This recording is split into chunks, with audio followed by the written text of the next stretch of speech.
Direct from the BroskiNation headquarters in Los Angeles, California, this is the Broski Report with your host, Brittany Broski. Bienvenidos al reportaje Broski. Okay, guys, welcome to the Broski Report. We are so fucking back. People say, oh, we're not back. We're never going to be back, okay? No, look at her. She's never going to. We're back. Welcome back. Okay? And guess what? My merch dropped. If you missed last week's episode, if you for some reason skip over the first 30 seconds, I have Broski Report merch. Get it. It's hot off the press. Okay, you guys sold out the first wave. Now we're on pre-order. We're on back order. Get it, okay? Get it before we close it forever and ever. Amen. We've got a t-shirt, we've got a crew neck, we've got a hoodie, and it's gorgeous, okay? I'm not wearing it right now because I wore it in the last one. And I did spill food on it. Spilled some refried beans on it, okay? Whatever, guys. All right, welcome back, guys. Go get your uniform. I expect to see everyone in their uniform. It is mandatory. And eventually, I don't know, when I drop MuuMuus. When I drop MuuMuus, I expect to see everyone, whenever I do the next live show, or whenever we do any other type of show, my burlesque shows that I'm going to do, me at my burlesque shows with my nipple tassels and my muumuu. It's going to be RuPaul's Drag Race main stage reveal, unzip my muumuu, dun, dun, dun, dun, dun, dun. Bam! Size G tits. Size G tits in a tan bra. In a tan shapeless bra. and a boom ace bandage. It's me. A guy what takes his time.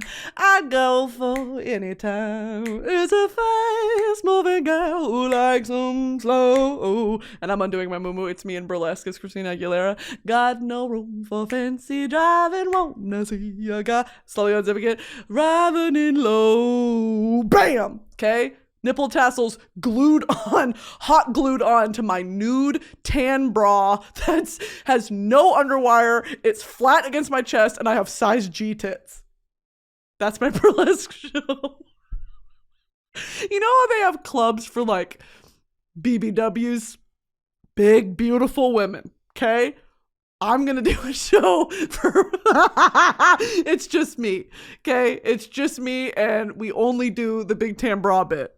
And then I come out and I do a full Christina Aguilera cosplay. This is after I get my BBL. This is after I get my, what's that called? Bariatric surgery. My Barry Manilow surgery. Anyway, yeah, we'll be selling tickets to that. Anyway, back to what I was saying. MuuMuus. MuuMuus is the next drop, okay? So keep that on your radar. We are going to have a couple color options, and they're so cute, bitch. They're so, you know, I don't fuck around with my muumuus, with my nightwear, with my sexy womanly nightwear. There's nothing sexy about it. Okay, yeah, the muumuus are functional, they're useful, they've got deep pockets, they're thick and absorbent, where they don't make you sweat, but they absorb the sweat. They're short sleeve, they're long enough where you can bend over, bend over like who's the sunscreen baby? With her cheeks coming out. By the way, what the fuck? Hey, put your baby ass away. I don't want to see your baby ass. That's gross, dude. Then being like, damn, people are going to love this. How cute. Little baby ass. Ooh. I'm trying to put out sunscreen on my face, bro. I don't want to think about baby ass. Gross. But that's literally me and my muumuu. Ooh. And I'm not wearing anything under it except my big tan bra. That's actually a bit me and Bestie Tato do. What me and Taylor do with each other. Every time we go to a concert, we're like, I'm going to throw my big tan bra on stage. We kept doing that at the Ozzy concert. He's in the middle of singing like, scream in the name of a foreigner's God. Like a really like intense, meaningful song. And whoa! I'm topless. I'm swinging. Whoa! My big tan bra on stage. Whoo, whoo, whoo. Smacks him in the face. Okay? He gets pink eye. He gets pink eye. Because my sweaty big tan bra hit him in the face. What am I talking about? Anyway. So my burlesque show will be opening up. Oh, my muumuu. The muumuu are coming out later this year. And yeah, get excited for them, guys. I'm really excited. We have been working on this for a really long time because like I said, I'm not fucking around, okay? Muumuus, I take the muumuu game and the muumuu business incredibly seriously. And in the South, sometimes they're referred to as house coats. Okay, this is a house coat. It's a muumuu. They're kind of interchangeable. A house coat, I think, has a zipper. I think that's what distinguishes it from just like a muumuu is just kind of a dress, like a night dress. At least I'm talking about in the context of Southern America. And a house coat has a zipper. This has a zipper all the way down for if you got to get out of that bitch really quickly. Okay, you don't have to. Because I love a muumuu because, oh my God, I'm like shaking. I'm tweaking right now. I had like 4 cups of coffee. Shut up! I like a muumuu because you can unzip it all the way when you're doing your glam. Like it'll catch all the fallout from the powder or whatever. Like when you're brushing your hair and like, I don't know if this only happens to me. I brush my hair and it all breaks off. Hey, that's fun. Hey, that's really fun. Happens to me. I'll brush and I'm like, oh, the fucking hair and I'll whatever. And then to put my clothes on, you just unzip it. Dun, dun, dun, dun, dun. Okay. That's why I like a muumuu. Because it's easy to get in and out of. Now, is it sexy? No. There's nothing sexy about a muumuu, but you could make it sexy. Okay. Wow, what do I have underneath this? Baby ass. Stupid.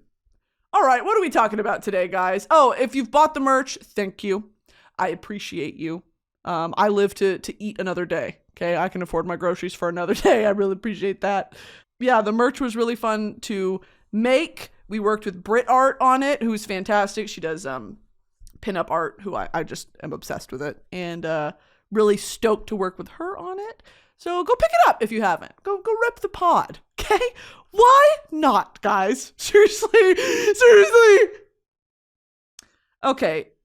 I am on a bunch of new, to switch into the health. Here's the health update. I am officially a PCOS girl, like we've been talking about. Remy Ashton reached out to me, saved my life, recommended me a doctor.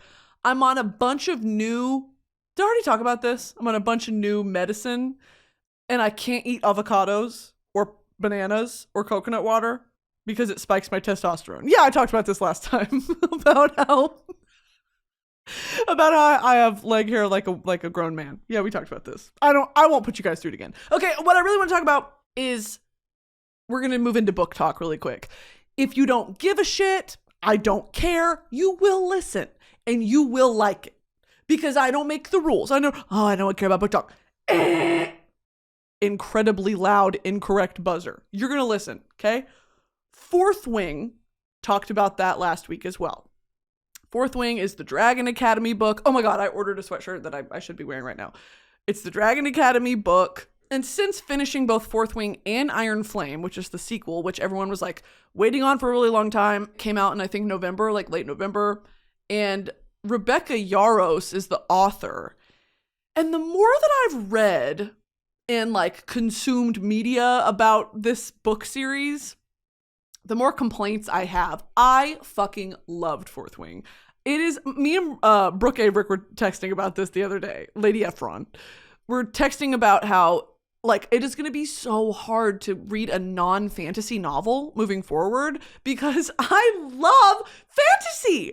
I love getting lost in a fantasy world and like the world building and falling in love with the characters. And I can specifically only read enemies to lovers fantasy books. Like I find it very hard to focus on anything else. And so Fourth Wing really scratched that itch for me. And I waited to read it until the sequel came out, whatever, read it. Ironflame, let's talk about it. What I loved about Fourth Wing is that it was standalone. It kind of left you on a hook, whatever.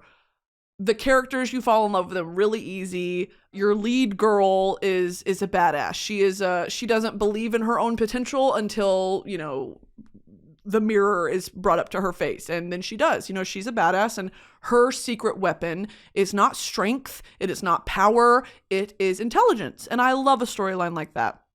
Similar one in Throne of Glass with Aelin as the lead girl. She's very, very cunning, very smart, very witty. She's always thinking 6 steps ahead of everyone else. And that's why she wins.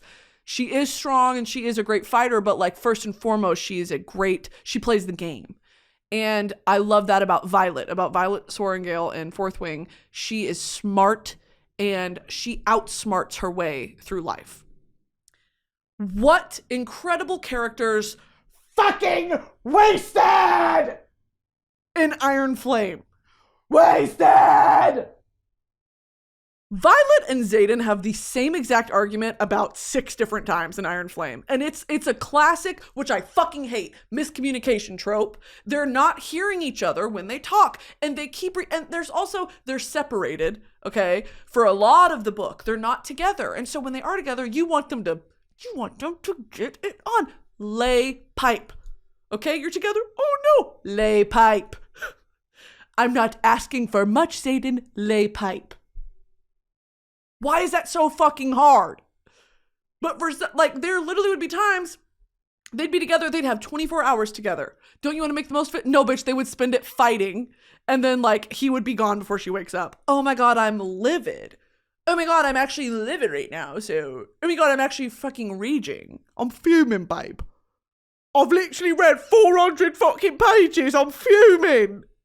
You're sleeping in the same bed and you're not fucking. I don't want to read it. And the magic doesn't really make sense. It's like, I wonder if she's one of those authors that, and I guess I'm not saying that I'm an author, but like when I have written my fan fiction or when I have written lore, okay, when I've written little short stories or whatever, one of the, I think, literary techniques as a writer is this is an air of mystery, and it can stay like that because you haven't finished flushing out the lore. You know, like, okay, this is a mystery and it's all to be revealed later. But even you as the author, you haven't written it yet. So it's like, I feel that way reading her writing in Iron Flame. I'm like, I don't think this is really going anywhere because she hasn't developed the world yet. And it's such an interesting, you know, like we've got the map and here's this province and whatever. And here's the wards where the wards end and the fucking magic and the whatever. I'm there, right? You've sucked me in. I'm listening. I get it. But then like certain things are, and then certain characters will break rules and it's like, oh, well, you can do that because what, dude? It got a little, it wasn't hard to follow. It was just like, okay, but I thought you said, it was more that, like I have a complaint because you built the world this way and now in the second book it's this way, and it's like it's hard to reconcile. Anyway, there's this like epic fight that happens at the end of the book, and I enjoy writing that's like, oh my God, this is the end, this is where they die, oh no, they're alive. There's a crazy twist at the end of of the second book that is not necessary. I was pissed. I finished them. Oh my God. And it's literally on like the 4th to last page. So you learn it and you're like, what the fuck? And then it ends, and not in a good way. Not in like a, holy shit, I never saw that coming. I wouldn't say it was predictable, but it was like, it pissed me off. It pissed me off because it didn't have to happen. There are so many other things that could have happened. You've built these incredible characters. Like incredible characters with an incredible dynamic, this incredible world, and that's what you chose? I'm just like, where the fuck is it gonna go from here? So I'm just mad. Like I finished it and I'm mad. And I've been reading a bunch of fan theories and like BookTok reactions, and people hated this book. I didn't hate it. I felt like it kind of dragged, but it's characters in a world that I love, so I was like happy to read it. Like it was entertaining and it was fun, but I was like, oh my God, I've read the same scene 10 times. Like it's the same fucking shit.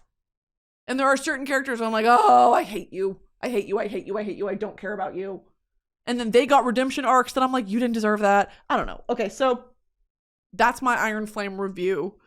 Still thinking about Sam Hartman. Okay, Sam Hartman is Xaden in my mind. I'm still thinking about Xaden, even with his stupid fucking plot twist at the end. I kind of have chosen to ignore that. I'm living in like the last quarter of Fourth Wing, first quarter of Iron Flame sort of world. That's where I've landed. I went on Etsy before I fucking finished Iron Flame.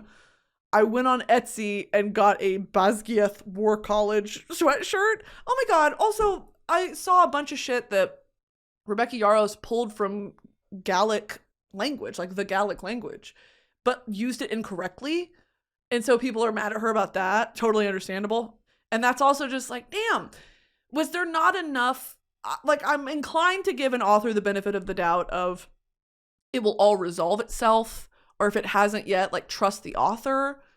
I just don't know. Like, I don't know what was on purpose and what was an accident, or if it was just like messy writing, if the editor didn't really catch some stuff. I'm just disappointed. Like, I really, really was looking forward to Iron Flame.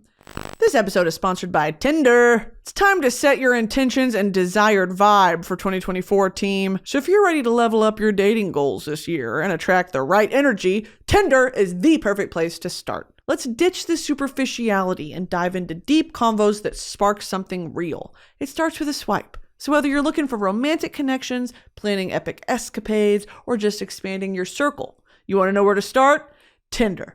Tinder's got cool new features like prompts and quizzes, making it a breeze to give details about yourself and learn more about your potential matches. Tinder makes it easy to be your authentic self right from the get-go. You've got a ton of opportunities to help find exactly what you're looking for on Tinder. This year, we're going to shake things up on Tinder because let's face it, other apps are hard. Tinder is easy. Don't wait around. Go grab your phone and download Tinder right now. Explore all the possibilities for yourself on Tinder. It starts with a swipe. Download Tinder today. This episode is sponsored by Stitch Fix. Are you frustrated with not having the right wardrobe to match your evolving lifestyle? Whether you're going on vacation, looking for maternity wear, or simply just bored of your old choices, the stylists at Stitch Fix make sure you always have something to wear. Stitch Fix is the best way to shop new styles and brands. Think of them as your style partner. Your stylist will learn about your tastes and collaborate with you on looks you'll love without breaking the bank. You simply just share your preferences, sizes, and budget, and Stitch Fix sends you 5 items in a fix right to your door. With your choices in mind and sizes from extra small to 3XL, they'll find your perfect fit. Try everything on at home. Keep what you like and send back the rest. And shipping and returns are always free. They have over 1,000 brands and styles, so no matter what season of life you're in, Stitch Fix has you covered. Simply order a refresh as needed or set it and forget it. With regular fixes, you're in control. Over time, Stitch Fix and their seasoned style experts will match you with greater precision to perfect pieces for you based on your likes and dislikes.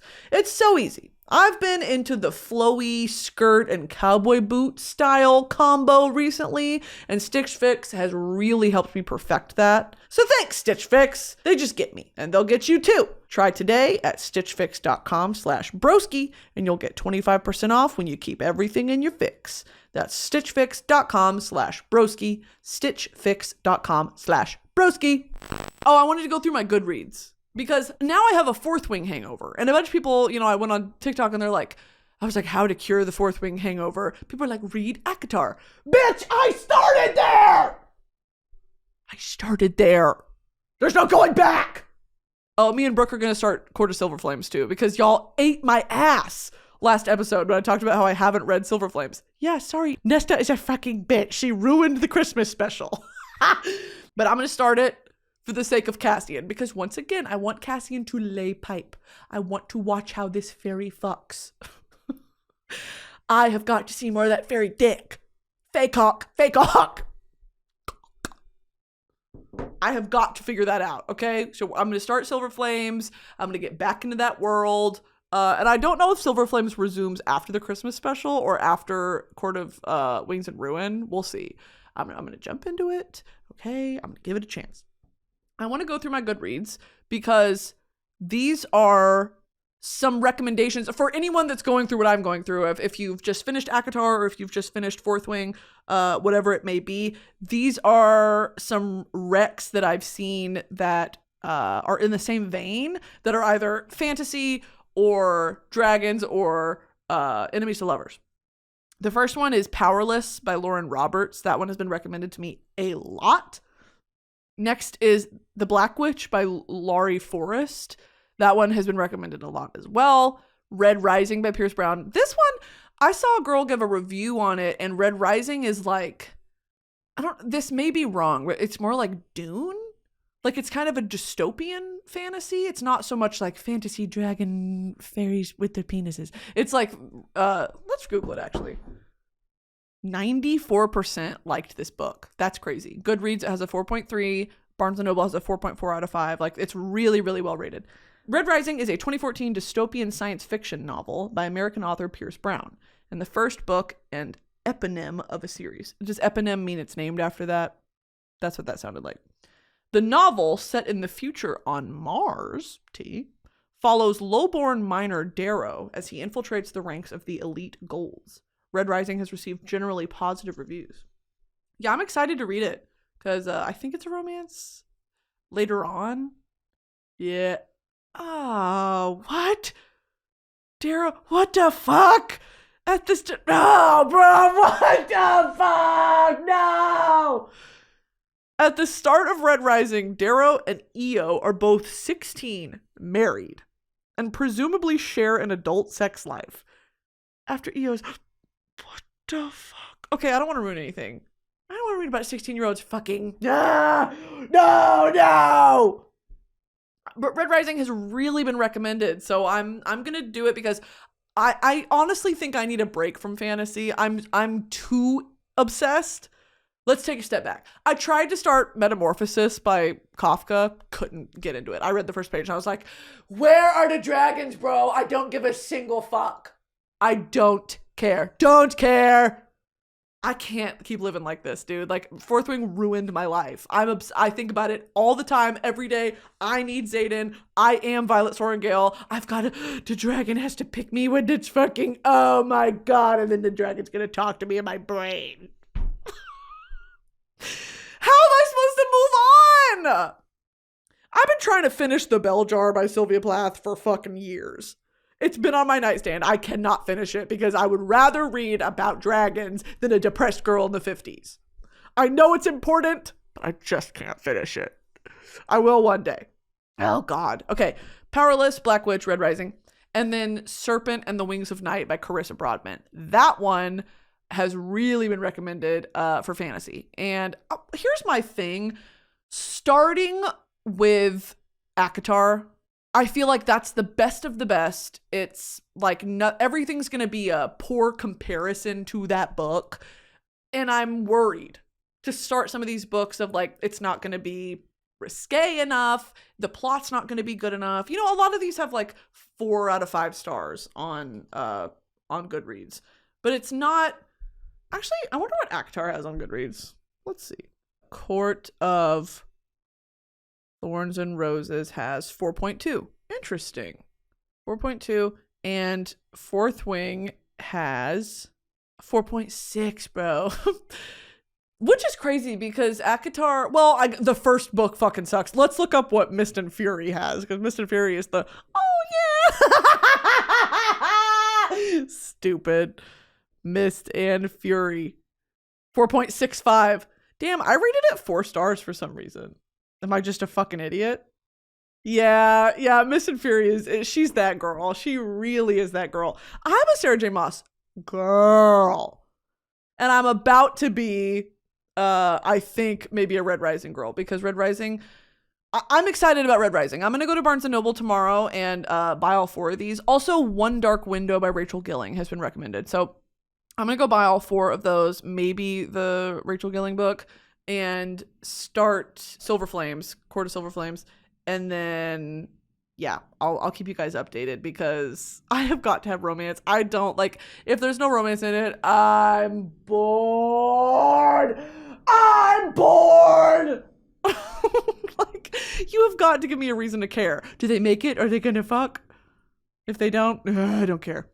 Okay, here are my 3 songs of the week. Number 1 is Rain by the Teskey Brothers. I love the Teskey Brothers. I've talked about them before, I'm pretty sure, and I saw them at ACL with Bestie, and wow, just holy shit. I think they're Australian. Yep, Sam and Josh Teskey, 2 brothers from Australia. Guess what? They're both hot. Who have enchanted the hearts of many around the world with their soulful take on blues, folk, and rock. And that's exactly why I like it. It's a great sort of, when I've Chris Stapletoned myself out, like when I'm just like, God, I've been listening to Chris Stapleton for 72 hours straight, I've got to switch it up. I'll do Teskey Brothers. And they've got a song called Rain that I've just been obsessed with. So Caught Up is one of my favorites, and Pain and Misery. Pain and Misery is one of the most impressive vocal displays on a song I've heard in a long time. I mean, just that shit cannot be taught. And I always find it interesting when people who weren't raised in the church, I mean, the church has so much to do with that spiritual feeling of you let the music just, it's in your bones. I don't know how to describe it without it sounding cheesy and corny, but when it's in your fucking bones, it's in the very essence of you. It seeps out of you, out of your pores. And like you have no choice but to give into it. That is Teskey Brothers. That's how I feel about it. I mean, it cannot be taught. You can study music in an academic environment for 40 years and you wouldn't understand the soul that the Teskey Brothers sing with. And so much of that is taken from, I mean, the rock and roll was created by black people. You know, so much of that is from that inspiration. That whole era in the 40s and 50s and Robert Johnson and all the, you know, the legends and the beginnings of rock and roll music. And that blended with gospel and black gospel music, and then also southern white gospel music. And there's a beautiful blend and mesh there. I think it's just so intrinsic, and you get it or you don't, sort of thing. And they get it, and I'm getting it as they're singing it. So I'm so obsessed with the Teskey Brothers. They invited me to a show like a couple months ago, and the timing didn't work out, and I was so sad because they were like, "You want to come backstage?" And I was like, "I want to meet the Teskey Brothers. I love the Teskey Brothers. I love them. They're a big inspiration for me." So go listen to "Pain and Misery" and "Rain" by them. My next song is "The Price" by the Steeldrivers. Now, I've talked about Steeldrivers before. That is Chris Stapleton's bluegrass band that he used to be in. They're still together, I think, today. And it's just, you know, he does his own solo thing, but they still sing together. This album came out in 2010.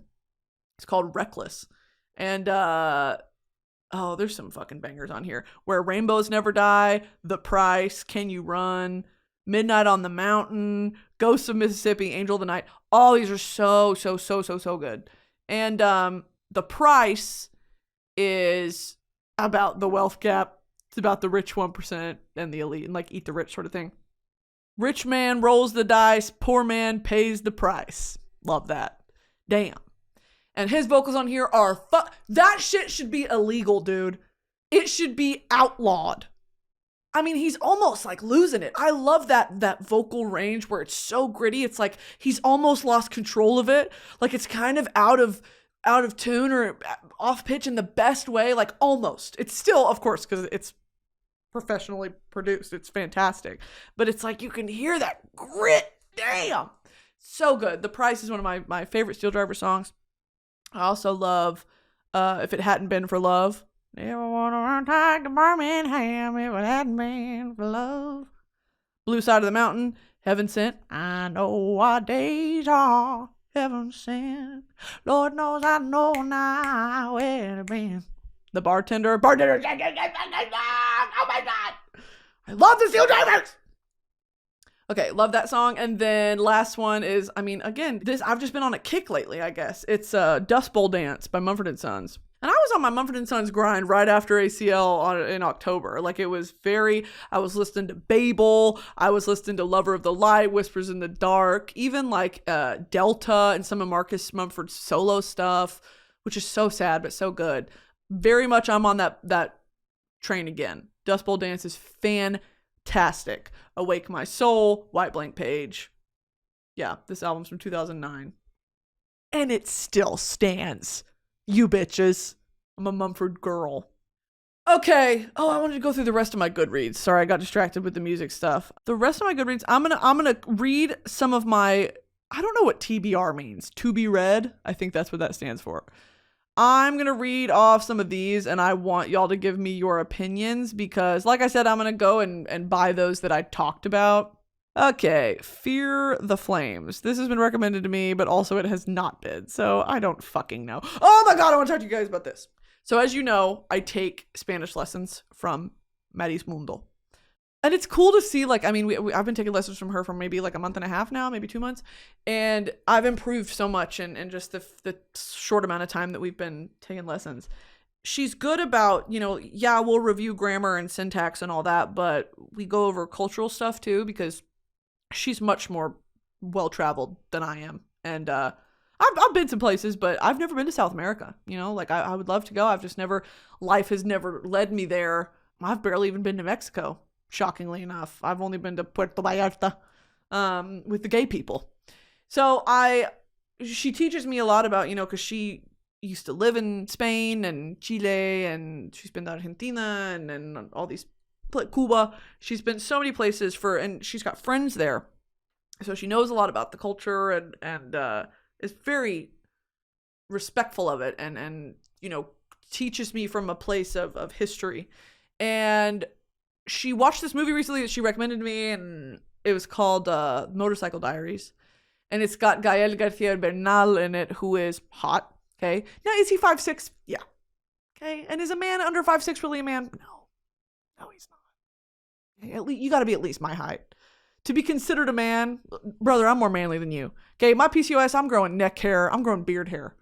Okay. I've got leg hair that could, you touch it, it'll cut you. Okay. If you're 5'6", I can tell you right now, I'm the man in the relationship, and that's not going to go over well. Okay. If I'm the man in the relationship, I'm going to start, I would love to be a man for a day, bitch. Have you seen those videos of people like asking their incompetent, fucking stupid idiot husbands to do shit? Hey babe, can you clean up this mess? And it's like ketchup on the counter. Have y'all seen that fucking video of the dude doing that? He's like, I don't know how to, and he takes a paper towel and he just starts smearing it around. I have never felt more pure rage, just white hot rage. Because men do that shit on purpose. You know what I mean? They do that shit on purpose, so you'll do it for them. I've talked about this before, the weaponized incompetence. I know they do it on purpose. No one's that fucking dumb. Is this how you do it? I'm going to literally knife you in your sleep. I'm gonna gypsy rose you, bitch. I don't care. Clean the fucking ketchup!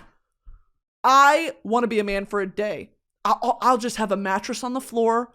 I'll have one chair, one fork, one spoon, one bowl, one knife. And I'm playing my video game all day. And guess what? Women would still want to fuck me. I'd be like, this is a crib. Make some hum. She'd be like, can I use the bathroom? Yeah, go for it.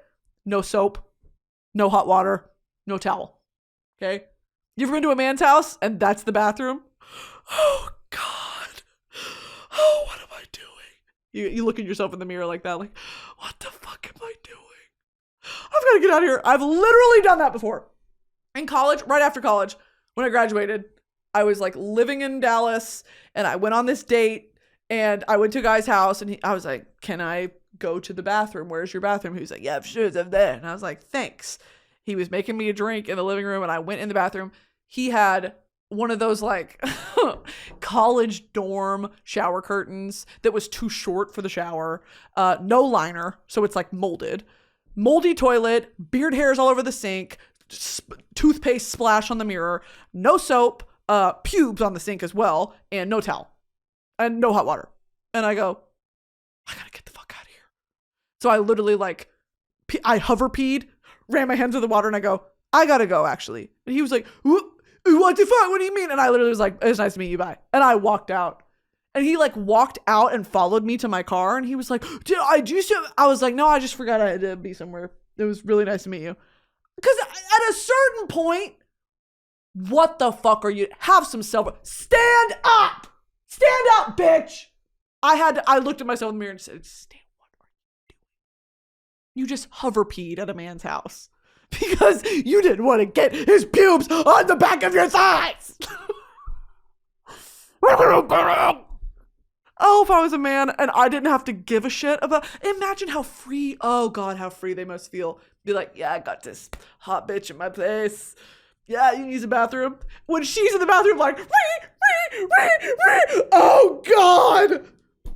She's having a full-blown identity crisis in the bathroom because she's at your place because she agreed to come over. That was literally me. That's happened to me twice. Where I was like, oh God. And I always fall for it too, because at least after college, at that point in my life, I was like, I'm just looking for conversation that isn't going to make me want to die. And so any witty man who could hold a semblance of a conversation with me, I was like, he's the one. And so he'd be like, you gonna come back to my, yeah, let's go back to your place. Oh, there's roaches on the floor. I have to go. I have to go. Oh my God. The clock struck midnight. I have to go. Midnight? The clock struck midnight. I have to go. The clock struck midnight. So that's happened to me a few times, and it will never happen to me again. Also, now that I have my own house. It's decorated how I want. It's my Texan oasis out here in California. Like, I have spent a lot of time and money curating my space. I've had oh my God, me and Sarah Basco went out one night. This night was so stupid. I can't believe I'm about to talk about this. Me and Sarah Basco went out. My friend's show. Okay, he's a singer. He's British. And we went out to the show, and she came with me. I was like, will you please come? She was like, yeah, for sure. We go, and he puts us in this like VIP section, and it's so fun, and it's so like, ooh, we're getting drinks. We are drunk. And we just keep drinking. One of those nights where I'm like, I'm fucked up. Are you fucked up? Yeah. Okay, let's take a shot. That sort of thing. It was like, why would I ever do that? We are at the like after, it wasn't an after party. We go to a bar after the show. We meet up with my friend and all of his friends, and all of his friends are so British, like so Cockney British, and they can drink, bitch. You ever met a British person? They'll drink you under the table. And so I'm going drink for drink with him, and I'm just losing my mind. And we were like, you ever had a green tea shot? Because the drunker I get, the more my accent comes out, apparently. But also, that was in between me mocking him. Of course, I have to mock British people when I'm around them.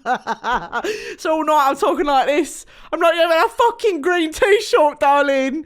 Darling, hello, mate. We're three more green tea shots, thank you. And so I'm yelling at the bartender, I'm yelling at him, I'm yelling at this guy, I'm oh, you fucking more, ole, ole, ole, ole. Stupid. I'm talking to him, I'm flirting with him all night. This dude, okay, I don't even remember his fucking name. I wish I did. I'm flirting with him all night. We're at the bar. He's like touching my knee. He's like, he's into it. He wants a piece of the broski. He wanted a piece of the boski, okay? He wanted a bite of boski. And guess what? The diner was open that night. And so I'm sitting there. Sarah's talking to someone else, one of his other friends, I think, or just another guy at the bar. And I'm flirting with this guy, and we're talking back and forth, and he's asking me about Texas. I'm telling him about whatever, and I'm throwing the accent back to him, and he's like, you're really good at that for no reason. And I'm like, yeah, fucking no, you know what I mean? And we're back and forth. I'm ordering like 17 green tea shots. We're taking them. Whatever. He's taking them. Those shits are so sugary. Okay. My gut starts to curdle. Okay. Also, this night, that is when we stood in a section with Justin Bieber. I don't know if I told y'all about that. Stood in a section with Justin Bieber. Couldn't tell you. Okay. We leave this bar. After Sarah and I see Dalton Gomez walk into this bar, Ariana Grande's ex-husband. The fuck? What? And me and Sarah were like, why is Dalton Gomez here? Anyway, we leave. And we're in the Uber. And we're playing music. And then after a while, I'm like, let's put on fucking Stormzy. Or Central C. Or Artie. Or something. Like, we're playing gross British, like, what's that called? What's British drill called? Grime. No, not grime. Maybe it's grime. It's like British drill. Anyway, we're playing that in the car. The body body shaped like cola. And so we get to my house for some reason. We all come back to my house. And all these fucking British men are in my house. They raid my fridge. They start drinking my liquor on my little bar cart. And they're like pissing with the door open and the seat up and there's piss on the floor. And I was like, what the fuck? And at a certain point, I disappear. I go to the bathroom because I was having diarrhea. Hey, green tea shots. And I come out and the fridge door is open. They're blasting some other like gross British music, like bad British trap on my Google. And I look at Sarah and I go, get them out of here. We got to get them out. And so I turn to me, I go, party's over. Get the fuck out. I literally felt like frat guy. I was like, everyone get the fuck out of my house. And they're like, oh yeah, you fucking. They get in the Uber, they leave. Me and Sarah have an 1.5 hour long debrief. Like, what the fuck was that? What? He was like, yeah, he was flirting with you too. Yeah, he was flirting with me too. Okay, what? But he touched my knee. I don't like that sort of girly debrief. We're also still very drunk.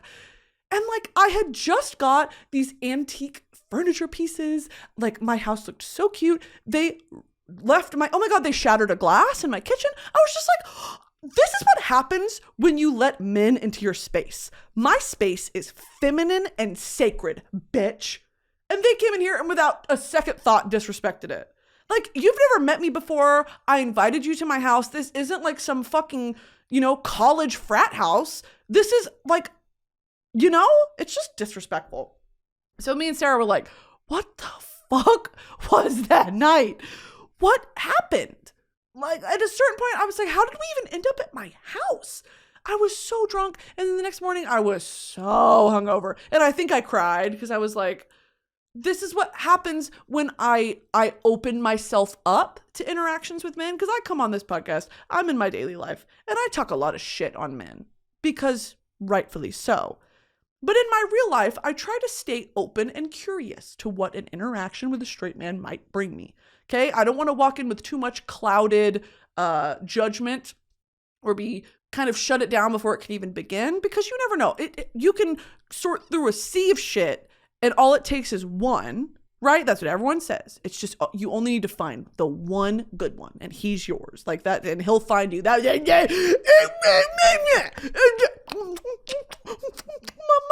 Okay?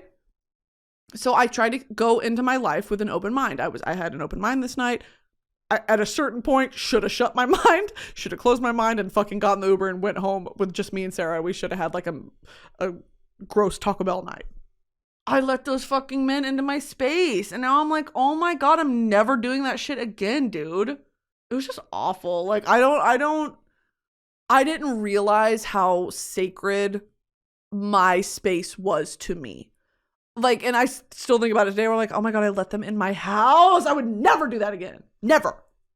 So yeah, that's my story of when I went out with a bunch of British men. And there's not to say, and like, look, I would love to date a British man if he was like, I don't know, had a brain and was smart and respectful and like funny, and wasn't like, oh, shut up. So anyway, why did I even tell that story? This episode is sponsored by ZocDoc. We all know there are things in life you have to compromise on, like maybe an apartment that's in your budget, but with an upstairs neighbor who loves to tap dance. But when it comes to your health, there should be no compromise. So don't go back to that one doctor who doesn't care if you live or die. Instead, you should check out ZocDoc, the place where you can find and book doctors who will make you feel comfortable, listen to you, and prioritize your health. You can search them by location, availability, and insurance. So literally no compromises have to be made here with ZocDoc because you've got more options than you know. ZocDoc is a free app and website where you can search and compare highly rated in-network doctors near you and instantly book appointments with them online. Once you find the doctor you want, you can book them immediately. No more waiting awkwardly on hold with a receptionist. And these doctors all have verified reviews from actual, real patients. I'm talking about booking appointments with tens of thousands of top-rated, patient-reviewed, credible doctors and specialists. You can filter specifically for ones who take your insurance, who are by you, or treat basically any condition you might be looking for. The typical wait time to see a doctor booked on ZocDoc is between 24 and 72 hours. That's it. You can even score same-day appointments. I used ZocDoc to find my dermatologist, and he's fantastic, because trust me, I need a dermatologist. Go to ZocDoc.com/broski and download the ZocDoc app for free. Then find and book a top-rated doctor today. That's ZocDoc.com/broski. ZocDoc.com/broski. Oh my God, I was going to talk about the motorcycle diaries. Back to my Spanish class. So Maddie was like, you should watch this movie. And it's called Diaries de Motocicleta. And I was like, okay. And it's got, we're talking about Gael Garcia Bernal. Okay. This movie has him and one of the actors from La Casa de Papel, from Money Heist on Netflix in it. He's the gay one. He's the gay one that's in love with, what's his name? What's the brother's name? La Casa de Papel brother. Berlin. Andres de Fonollosa. He's the half-brother to Sergio Marquina, the mastermind better known to Money Heist viewers as El Profesor. Berlin. He's like in love with Berlin. And it's the same actor, and he's so cute in this movie, first of all. And it's a story about how a man named Alberto and a man named Ernesto go on a motorcycle trip around South America. You come to find out that this man, Ernesto, is Che Guevara. And I am woman enough to admit I did not know a lot about Che Guevara. I know him as this sort of socialist symbol, an icon, a communist icon, in the ways that aren't fear-inducing, fear-mongering, whatever. Like he really represents certain ideals to a movement that historically has been demonized. That's kind of the extent I knew about him. I've seen that picture of him in the beret and then, like with the revolution fist and all that. But I didn't really know that much else other than the fact that my education as an American really demonizes those sort of figures in history. And I didn't really know why. And I never really, took the time to figure out why. This movie doesn't really, this is like really young Che Guevara. And Che, I didn't know, is a nickname because people in Argentina, Che is like their kind of filler word. In Mexico, a lot of the time it's pues, like que hubo pues. Pues is kind of a filler word. In Chile, I think, Maddie told me it's po. Like, oh, sí, po. Like po is, you just put it on the end of a word. I think Che is in Argentina, it's that. So they called him Che because as he was traveling through South America and through, Central America, his Argentinian accent was so thick, they started calling him Che. This is before we knew him as Che Guevara. This is as Ernesto, I forget his last name. And he's a young man, he is a medical student, and he travels throughout South America and is shocked at, the original idea for the trip is we're just going to see all the beauty that this continent has to offer and all the different cultures and food and whatever. And it turns into this sort of narrative of the suffering of indigenous people across South America, the suffering of poor indigenous people who have been forgotten about, who have been kicked out of their homelands, who have been kicked around and disrespected and killed off, quite frankly, targeted and killed because they were an inconvenience to the rich elite who were trying to, cultivate the area. And this really moves him, and it influences a lot of the work, the majority, all of the work that he does later in his life, where he becomes this revolutionary icon. This really, because when you think about it, what can historically, just through all of the world, indigenous people have really been fucked over. And what can you do? You can't mobilize, they'll kill you off. You can't vote, they'll take away your voting rights. You can't, and it's like, and Alberto in the movie says that. He's like, I'm going to create like a union for indigenous people and poor people and we're going to vote. I'm going to get everyone to vote. What are you going to do? And Ernesto says, you're going to start a revolution without guns? Good fucking luck. Because it's kind of true. It's like people they will find a way to silence you. So this influences the rest of his life in a major way. He abandons, the idea of being a doctor and dedicates his life to being a revolutionary, starting rebellions and the socialist communist movement in general. I kind of want to stop there because a lot of my Goodreads actually is about Che Guevara. I added his journals to my to read list and a bunch of biographies on him. And because it's interesting too, I really didn't know that much about Che Guevara because I think some historians would refer to him as a failure, as a failed revolutionary. He went to Congo and failed to incite enough revolutionary support there to really do anything. So he goes to Bolivia and then he goes to Cuba, and in Cuba, he's made like the head of the finance. He permanently fucked Cuba's finances. Just by all means, kind of, it never really got the traction that he would have hoped for. And eventually he was assassinated, I think in Bolivia, with the help of the CIA, because he was considered dangerous. And I just want to learn all that I can about it. It's my new hyperfixation of, where did it all go wrong? And when did it take a turn for the worst? Because what a pure thing, to with your privilege and with your coming from an aristocratic background, you're studying to be a doctor, you're from a well-off family in Argentina. What a different way of life than seeing the quality of life that he saw, on his little joyride through South America. And there's a scene where their motorcycle breaks down and they're walking up this side of a mountain to get to wherever they're going. And they're carrying all their stuff and it's so heavy and they're like, I can't do it.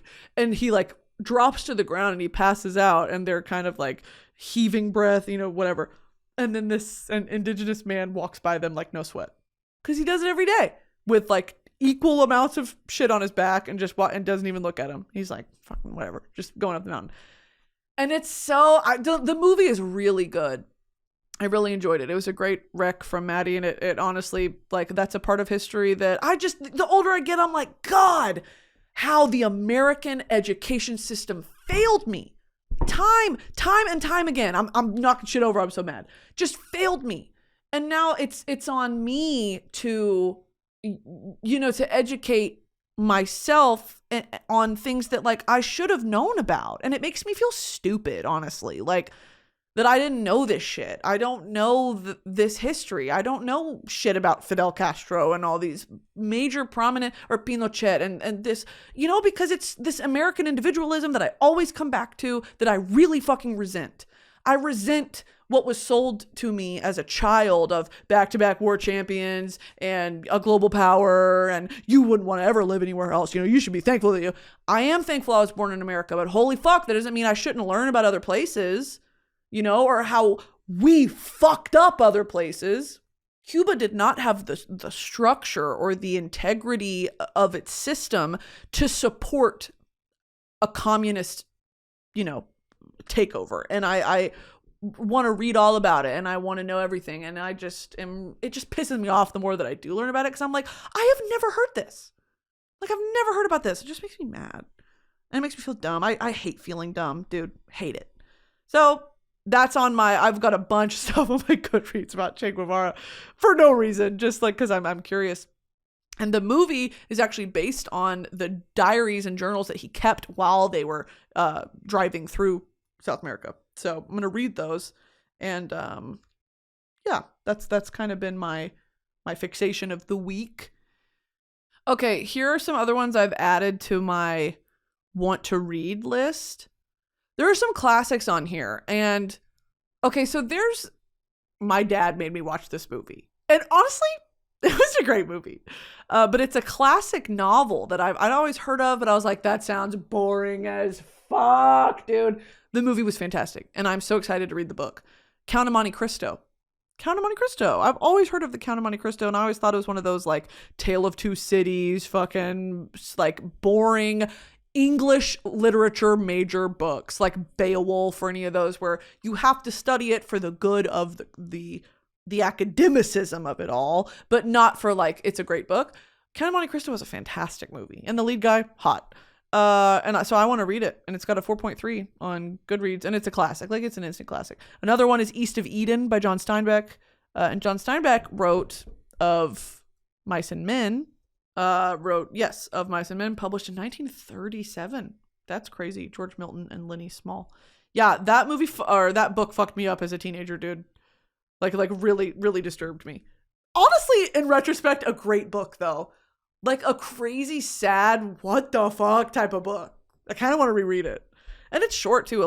Thank God, a lot of these older books are shorter, because I'm used to reading Kingdom of Ash, which is 900 pages, or Court of Mist and Fury, which is like 600 pages, or even Iron Flame was so long. And it's great, you know, it's entertaining, it's compelling, but there's something special about a really great story told in 150 pages.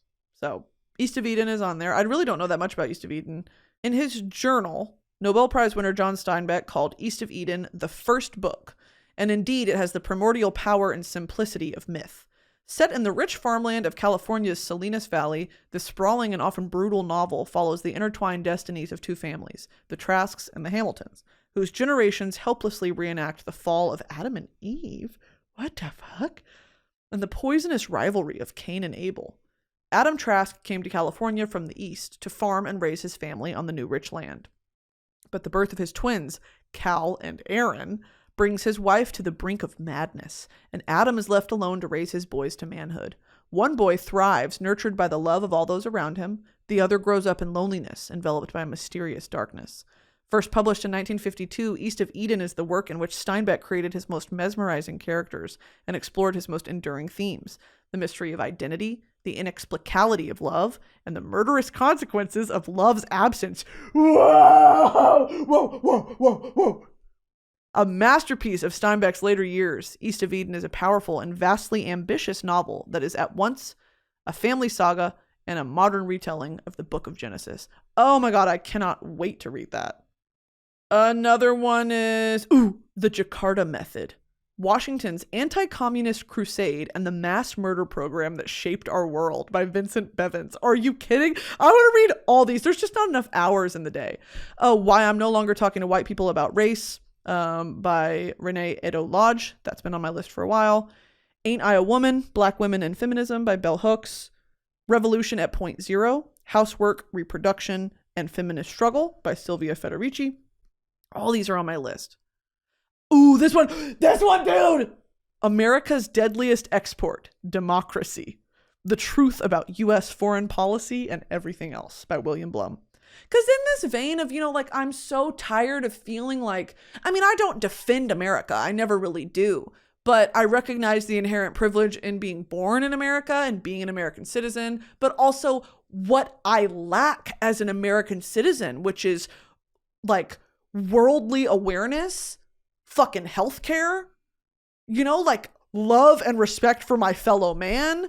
So many things that are deeply ingrained in American culture that I have to actively unlearn because it was taught to me. And I'm not even going to mention religion as it relates to that, but getting out of that mindset, I don't want to be just another stupid American. In that note, another one is Dear America, Notes of an Undocumented Citizen by Jose Antonio Vargas. And this one was recommended a lot on Goodreads, actually. I saw it as recommendations for some of the other types of books. I've got a bunch of Maya Angelou on here. It's just stuff, that it's yeah, girl, you should have read that. And I just haven't.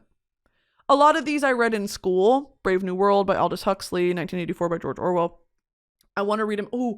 Butcher's Crossing by John Williams is one I want to read too. It's like a crazy, creepy thriller. Anyway, yeah, a lot of them are, I remember studying them in school, but I want to read them as a pleasure read to see how I think about it as an adult, especially something like Animal Farm, because Animal Farm's about communism, isn't it? Animal Farm is a beast fable in the form of a satirical, allegorical novella. Published in 1945. It tells the story of a group of anthropomorphic farm animals who rebel against their human farmer, hoping to create a society where the animals can be equal, free, and happy. Guess what? They're not. Oh my god, I want to read Animal Farm again. I think I actually have it. Anyway, guys, this was just a big book club. Thank you for coming to Broski Nation Book Club. If y'all are readers, drop your thoughts in the comments on the YouTube video, because I would love some thoughts on, first of all, the fantasy romance novels that I mentioned, if they're worth my time before I go and spend. Books are $17.99 for that shit. So if I spend $17.99 on a book and it's ass, I'm livid. I'm going to be fucking mad. I honestly need to get a library card, but there's a magic in owning the books and keeping them on my shelf. I love that. I love collecting books. If Yeah, so yeah, let me know your thoughts. And on some of the classics I mentioned, let me know kind of what order I should maybe read them in, because it's not like they're related, but, you know, if I'm reading America's Deadliest Export Democracy, maybe I should read that with like Animal Farm or something like that. All right, thanks, team. Loving you. And get your merch. It's out, remember. And we'll see you next time. Godspeed. God bless.